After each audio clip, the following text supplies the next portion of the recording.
বিয়ের পর ছেলেদের একটা কমন ডায়লগ, বিয়ের পরপরই নাকি তাদের জীবন অশান্তিতে ভরে গেছে। আচ্ছা আমি বলি, কিভাবে তাদের জীবন অশান্তিতে ভরে গেল? সকালবেলা তারা ঘুম থেকে উঠে কি নাস্তা খাবে সেটাও রেডি পায়, দুপুরবেলা কি খাবে না খাবে সেটাও বউ বাসা থেকে রেডি করে দেয়। তারপর সারাদিন অফিস শেষ করে যখন আপনারা বাড়ি আসার জন্য ফোন দেন, বলেন যে বাড়ি আসতেছি, তখন আমরা কি করি, আমাদের ঘর বাড়ি সব কিছু পরিপাটি করে গুছিয়ে রাখি, কারণ মহারাজা আসবে। এরপর আসার পরে পরে ঠান্ডা ঠান্ডা শরবত পানি এগুলো তো আছেই।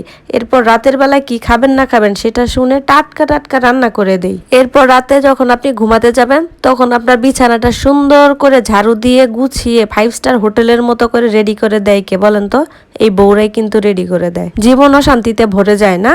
কার অশান্তিতে ভরে যায় জীবন বলেন তো? এরপর বিয়ের কিছুদিন যেতে না যেতেই দিয়ে দেন পেটের ভিতর একটা বাচ্চা। এই বাচ্চাটা নিয়ে আমাদের কত কষ্ট হয় জানেন? সেই বাচ্চা পেটের ভিতর 9 মাস কে পালে? আপনি আপনার পেটে রাখেন? আপনারা তো পেটের ভিতরে ফুর্তিতে দিয়েই দেন। এরপর পেটের ভিতরে 9 মাস পালি কিন্তু আমরাই। এরপর বের হওয়ার পরে ওই গু মুত যা কিছু আছে এগুলা সব আমরাই সাফ করি, আর এগুলা করেই আমরা তাদেরকে কষ্ট করে তিলে তিলে বড় করি। সারাদিন খাওয়া দাওয়া, গোসল করানো, পড়ানো, স্কুলে নিয়ে যাওয়া এগুলা তো আমরাই করি। এগুলার পরেও কিছুদিন যেতে না যেতে এই পরিবারের লোকেরা, বৌমা একটা বাচ্চার কি আর ভরসা আছে, আরেকটা বাচ্চা নাও। এরপর যখন আরেকটা বাচ্চা আসে তখন জীবনটা হয়ে যায় তেনা তেনা।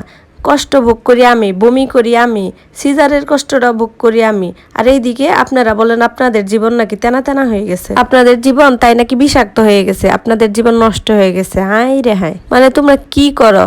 ওরে বাবা রে, এখন তো আবার খুঁটা দিবা, মানে আমরা কিছু বললেই বলবা তোমরা কি টাকা কামাই করো? পুরুষদের কমন ডায়লগ, টাকা তো কামাই করা লাগে না, টাকা কামাই করলে বুঝতা কত কষ্ট, ঘরে বসে বসে খাও তো। এই যে পুরুষেরা শুনো, খবরদার, যা কিছু বলো ঠিক আছে, টাকার খোঁটা দিবা না।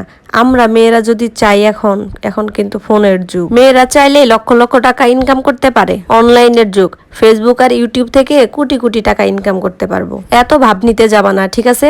জীবনে কেউ আর কোনোদিনই বলবা না যে বিয়ে করে জীবন ঝালাপালা হয়ে গেছে। বিয়ের পরেই তোমাদের জীবন শুধরায়, বিয়ের পরেই তোমরা ভালো হয়ে যাও, আর বিয়ের পরেই তোমরা কিন্তু সাশ্রয়ী হও।